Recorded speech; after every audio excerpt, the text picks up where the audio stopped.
Olá, queridos, graça e paz, eu sou o Tarcísio Campos e estamos no Momento Mensagem de hoje. Momento Mensagem, um momento de reflexão, meditação na Palavra de Deus. Só fazendo aqui um merchan, existem aí os pregadores do telhado, eu sou o pregador do aeroporto. Olha o som do anjo passando. Isso daí é o anjo do aeroporto de Congonhas, que fica aqui bem do lado. Entre 6 da manhã e 23 horas, os anjos passam a toda hora, nos abençoando aí com os seus ruídos infernais. Anjos abençoando com ruídos infernais é terrível, né? Mas brincadeiras à parte, vamos lá. Queria falar um pouquinho na mensagem de hoje sobre desafios. É algo que todos nós passamos, enfrentamos a todo momento, desde o momento em que nascemos, claro, até o momento em que partimos desta vida para outra. Isso acontece independente da classe social, da cor da minha pele, de onde eu moro. Desafios, ele é algo que faz parte da vida de todos nós.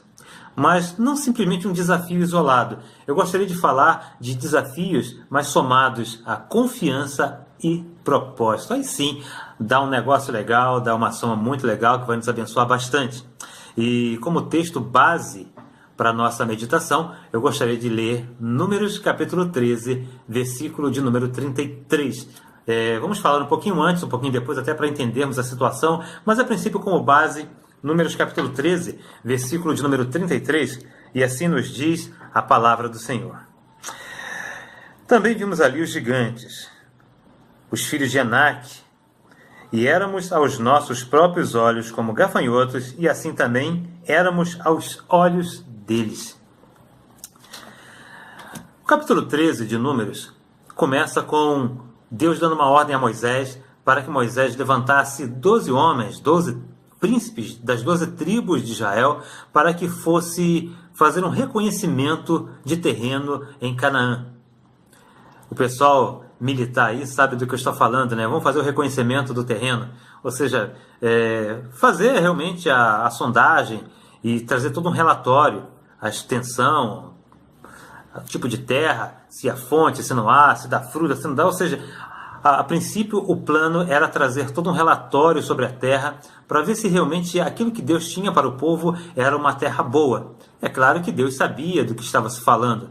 Deus, ele é onisciente, ele é criador de todas as coisas, foi ele que criou o lugar. Então ele sabia. Mas ele fala de um jeito para que o povo pudesse realmente observar para eles. Será que é bom para vocês? Para o povo refletir. Será que esse negócio é bom para a gente? E assim o povo foi. Moisés envia os 12 espias. E dentre esses 12 espias encontram-se 2 nomes ali bem conhecidos de todos nós. Caleb, filho de Jefoné, tribo de Judá. E um Oséias, a princípio meio desconhecido aí, filho de Num, da tribo de Efraim, só que mais à frente tem o seu nome trocado para Josué. O Josué você conhece, né? A gente vai falar um pouquinho daqui a pouco sobre Josué e Caleb, algumas características. Mas o povo vai para espiar a terra, e quando chega lá se depara realmente com uma terra boa. Eles observam, está lá, não sei em quais os dias que eles observavam cada situação, mas tem um dia que eles estão ali, que eles observam algo meio que inusitado. E talvez eles tenham olhado um para a cara do outro e falado, pois é. Imagine só, eles se depararam com 2 homens carregando um único cacho de uva.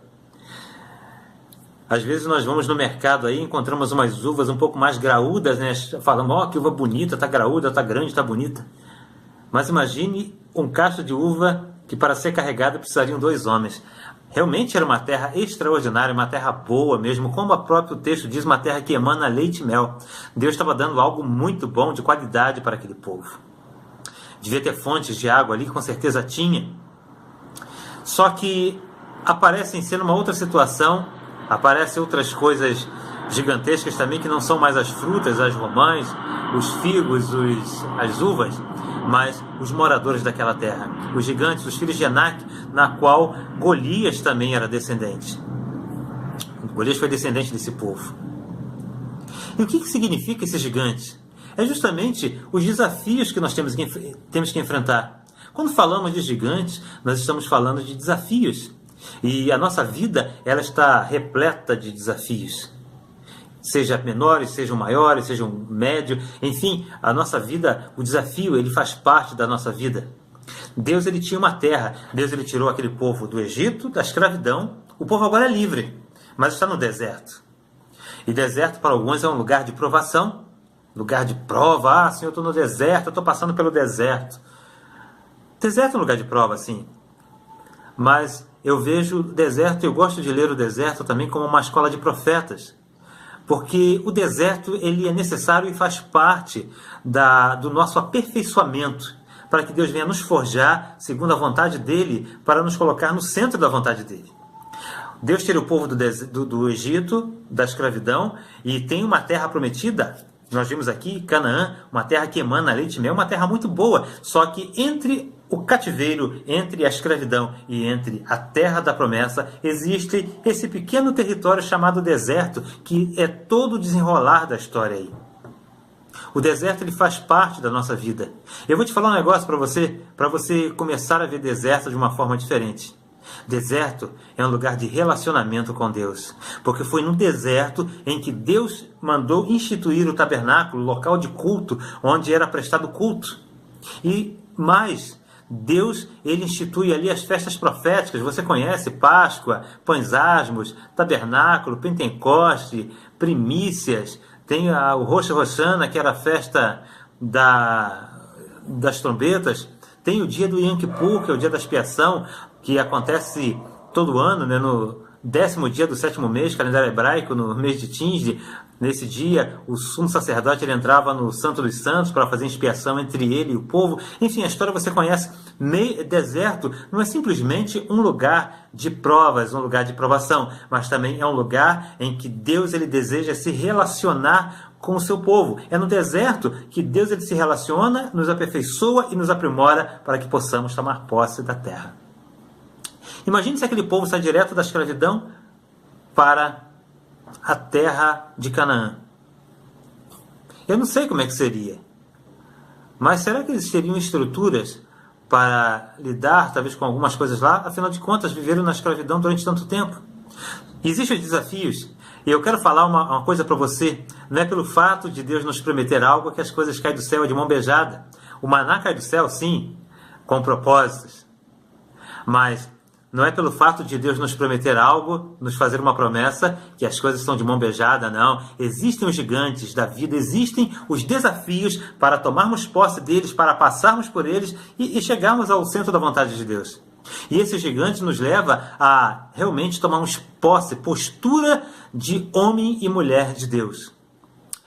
Eu quero falar também de desafios. Quando Deus fala de desafios de propósito, mesmo que tenha gigantes, mesmo que tenha esses obstáculos, Deus não trabalha com possibilidades, Deus trabalha com certeza. Se Ele está falando que te tirou do deserto, da escravidão, e vai te levar para uma terra que emana leite e mel, pode ter gigante, pode ter pigmeu, pode ter canibal, pode ter Satanás com seus demônios, pode ter o Ravengá, pode ter a bruxa de 71, pode ter o Vingador, né, lá da caverna do dragão, pode ter todo mundo. Mas Deus, ele não trabalha com uma possibilidade. Olha, talvez, quem sabe, de repente, se vocês lutarem bem, vocês vão conseguir passar esses gigantes. Não, Deus, ele falou, vai, expia a terra, porque eu vou dar. É a certeza. Deus trabalha com certeza. Aí entra uma outra coisa que eu falei hoje, fator confiança, fé. Ou seja, Deus tem propósitos, só que nesses propósitos, para você passar, tem os obstáculos da vida, tem os desafios que você só vai conseguir passar se você confiar. Talvez você se encontre vivendo um momento de desafio na sua vida. E algo talvez que mexa muito com o psicológico de muito é os desafios a nível ministerial, obra de Deus. E talvez você se encontre com o coração ardendo agora, ou Deus te incomodando, porque vai te levantar no ministério, Deus vai colocar algo nas suas mãos, que é uma grande responsabilidade. Talvez você está prestes a viver aí uma grande responsabilidade da sua vida, e você fica olhando para dentro de você e fala, eu não sou capaz, eu me sinto incapaz. Eu quero falar algo para você através disso. Eu estou pregando para mim, porque é justamente o retrato da minha vida. Eu sou um cara que eu sei que tem minhas qualidades. Quem está em volta talvez até veja isso, mas eu me sinto incapaz para muita coisa.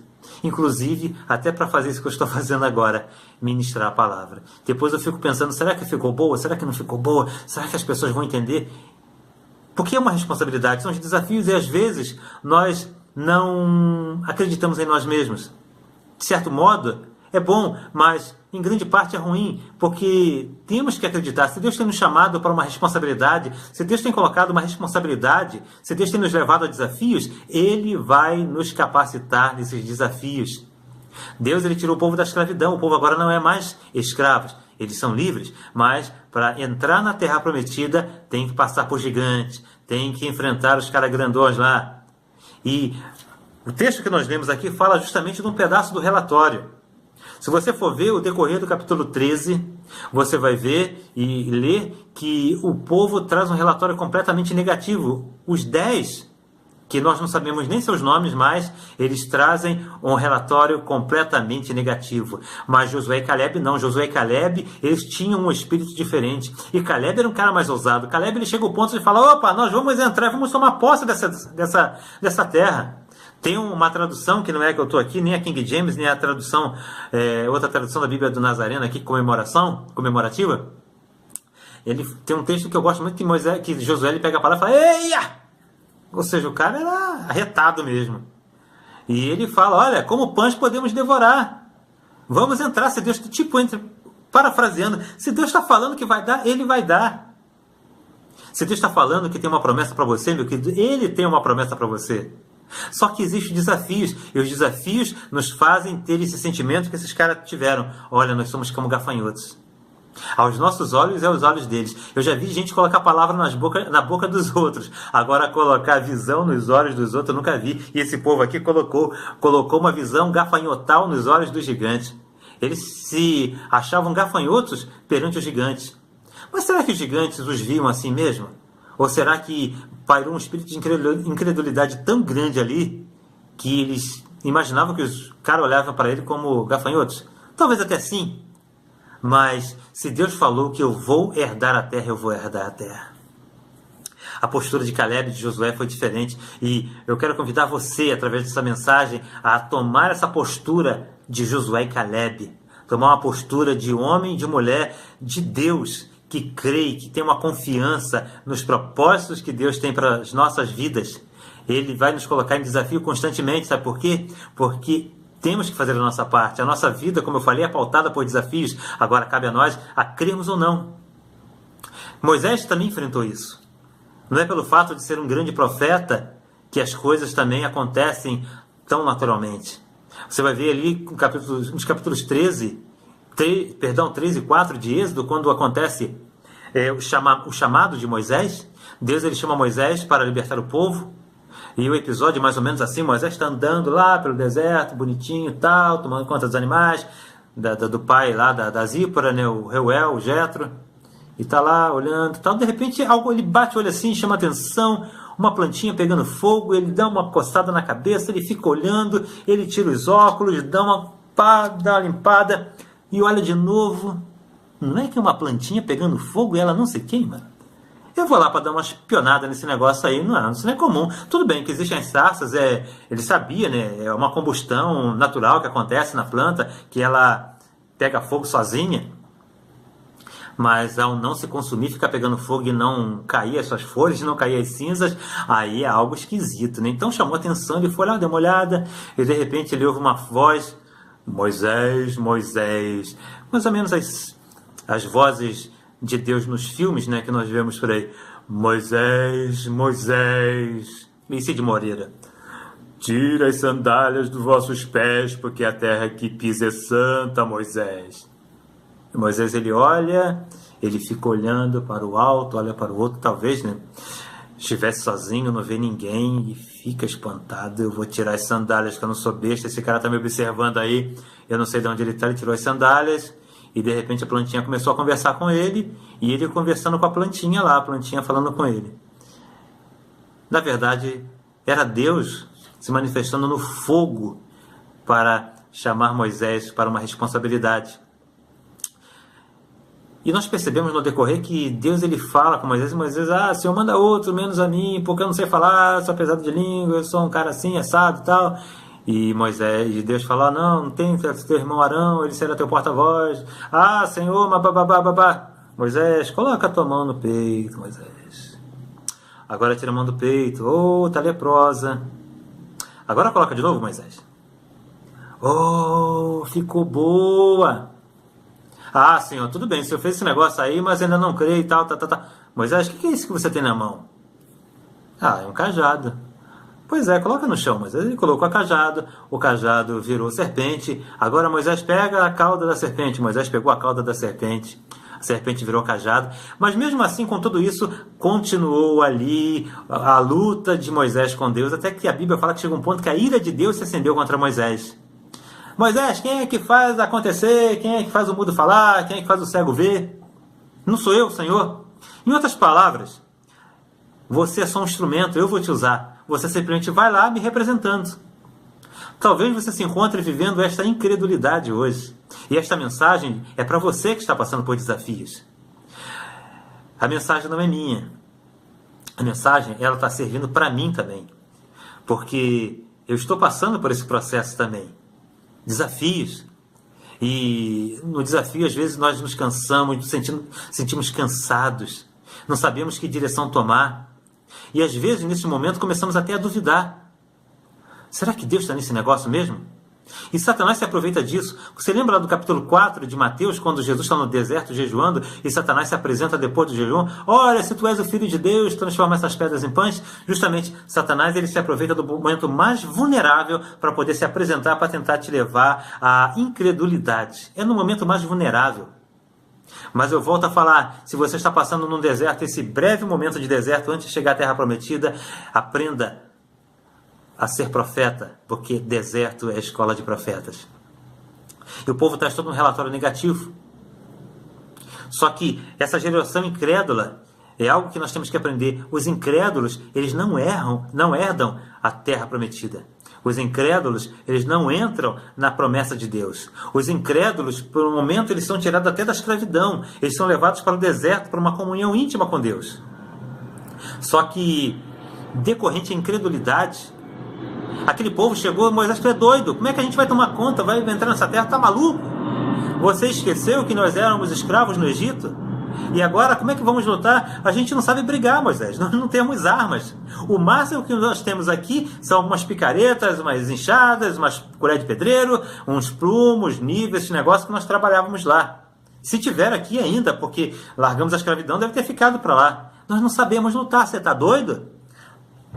E eles começaram a olhar para os gigantes. Vimos ali também os gigantes. Eles viram as uvas, viram a terra boa, viram tudo legal, só que os seus olhos ficaram impressionados com o tamanho dos gigantes, os moradores daquela terra. Não, essa terra é a terra que devora os seus moradores, não vamos conseguir. Se Deus está falando que iriam conseguir, que iria dar terra, por que não acreditar? E essa geração incrédula, elas morrem, baseada no capítulo 14, versículo de 34 do livro de Números. Se você tiver a oportunidade de ler, você vai ver que, segundo o número de dias que esse povo ficou espiando a terra, 40 dias, Deus acrescentou um ano e formou um total de 40 anos. Talvez você não sabia o porquê dos 40 anos no deserto. Ah, porque a terra prometida era longe demais? Não. A terra prometida era muito mais perto do que nós imaginamos. O povo foi espiar a terra. Eles não foram espiar a terra e não voltaram com relatório? Ou seja, 12 tiveram a oportunidade de entrar. E 10 daqueles ali tiveram até a oportunidade de ver a terra, entraram na terra, mas preferiram morrer no deserto a acreditar em Deus. Mas Josué e Caleb não. Josué e Caleb, eles tiveram as suas vidas transformadas. Você vai ver que mais à frente, Josué, ele já toma a direção do povo. Na morte de Moisés, capítulo 1, versículo 1 de Josué. Moisés ele morre e Deus levanta Josué. Moisés morre, Deus levanta Josué para fazer com que Josué passe o Jordão e vá até a terra. E por que o nome de Josué foi mudado de Oséias para Josué? Não foi por um acaso.